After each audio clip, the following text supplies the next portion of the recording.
আজকে চলে এসেছি পুজোর ভিডিওর একদম লাস্ট অ্যান্ড ফাইনাল পার্ট নিয়ে। এই পার্টে দেখানো হবে পুজোর সারাটা দিন কী কী খাওয়া দাওয়া করলাম।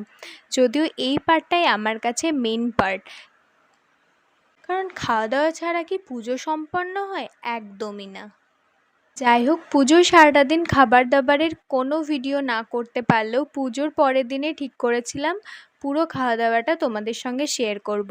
আষাঢ় মাসের 1 তারিখ থেকেই বর্ষা শুরু হয়ে গেছে, যেটা খবরের কাগজ পড়ে জানতে পারলাম।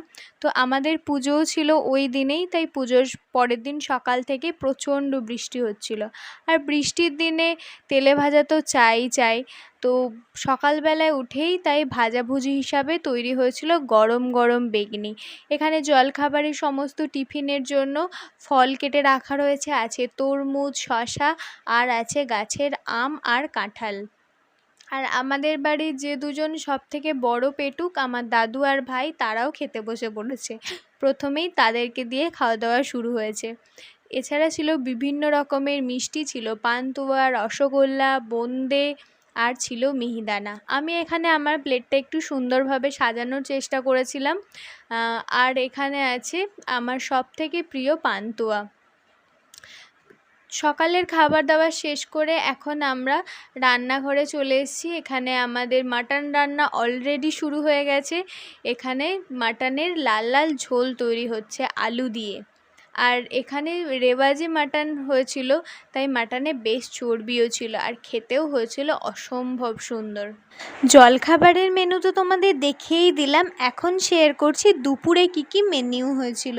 প্রথমেই ছিল গন্ধরাজ লেবু, তারপরে ছিল এখানে ডাঁটা, আলু, কাঁচকলা, উচ্ছে, বেগুন দিয়ে বড় বড় আলু এবং বড়ি দিয়ে শুক্তো, যেটা খেতে অসম্ভব সুন্দর হয়েছিল। আর ছিল শোস্টাবার মাটন, যে মাটনটা ছিল রেওয়াজি এবং বেশ চর্বিযুক্ত ছিল। বড় বড় আলু দিয়ে লাল লাল মাটনের ঝোল বানানো হয়েছিল। প্রথমেই শুরু করলাম গন্ধরাজ লেবু দিয়ে, তারপরে শুক্তো খেলাম একটু, তারপরে শুরু করলাম মাটন দিয়ে। মাটনটা খেতে খুব সুন্দর হয়েছিল, সেটা তো তোমরা কালার দেখেই বুঝতে পারছো। বাড়িতে বসে মাটন খাওয়ার সুবিধা কি জানো? নিজের পছন্দ মতো পিসগুলো নেওয়া যায়, একাধিক আলুও পাওয়া যায়, আর একটা ঢিলা ঢালা জামা পরে বাবু হয়ে বসে বেশ অনেকটা টাইম ধরে ভিডিও করতে করতে খাওয়াও যায়। যাই হোক, আজকে শেষ করলাম খাওয়া দাওয়া মিষ্টি দই দিয়ে। তোমাদের ভিডিওটা কেমন লাগলো নিশ্চয়ই জানাবে একটা ছোট্ট কমেন্টের মাধ্যমে।